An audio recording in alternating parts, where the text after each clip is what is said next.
Hi folks, this is Tom. Let's talk about the wire sizing charts that we find in the Harbor Freight Tools solar panel instruction books.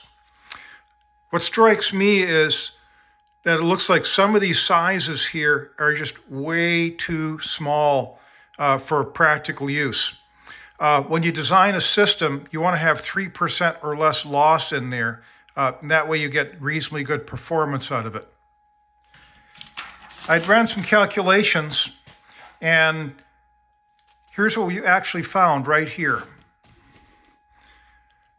This is the actual losses that you have when you use their values here. And again, if you look, green is fine, less than 3%. And there's actually only two spots here where their calculations actually work.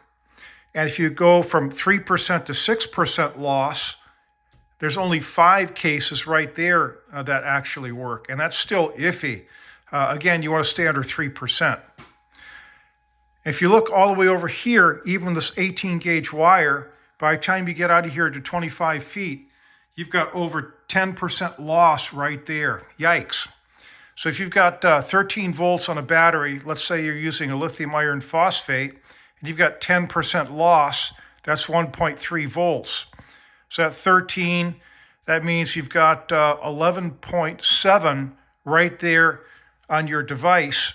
And also if you've got something like a 50 watt 2 meter rig, hey, guess what? When you got that thing on high power and you're pulling about 10 amps, if you got a standard line cable, you're dropping another volt. So now your 11.7 volts is now sitting there at about 10.7 volts. And how well do you think that that's going to work? The bottom line is, as you can see here, the Harbor Freight calculations are just absolutely bogus. And if you're not careful here, i.e. these first two values right here, you can get into a lot of trouble and have a system here that just doesn't work well. If you can see, there's well over 10% here, 13.29, 13.29. You can imagine how bad the performance is right there. Okay, so that then begs the question, if this is really bad and this shows you how bad it is, well, what's good? Well, let's look over here.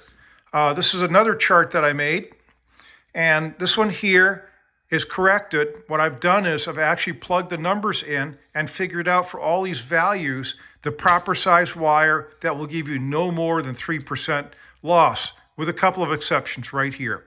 I did these two calculations and they came out to about 3.01% loss, and you know, that's close enough to government work.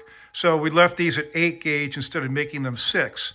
But if you look here, again, they say 18 gauge wire is fine here for up to 5 amps for all these purposes there. If you look here, you actually need to go down to 12 gauge wire in order to make this work effectively.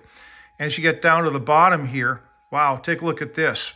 If you're drawing 200 amps, which you really don't want to be anyways, there is no 8 gauge wire here at all. In fact, it starts out for 5 foot length.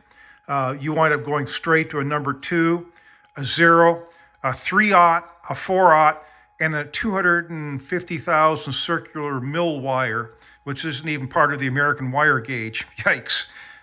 Basically, it's huge ass cables. So I'll focus in on this a little bit, let you watch this. So if you're building a system and you know how much current you're going to pull and what the length is, you can use this now to figure out what a safe wire gauge is to use.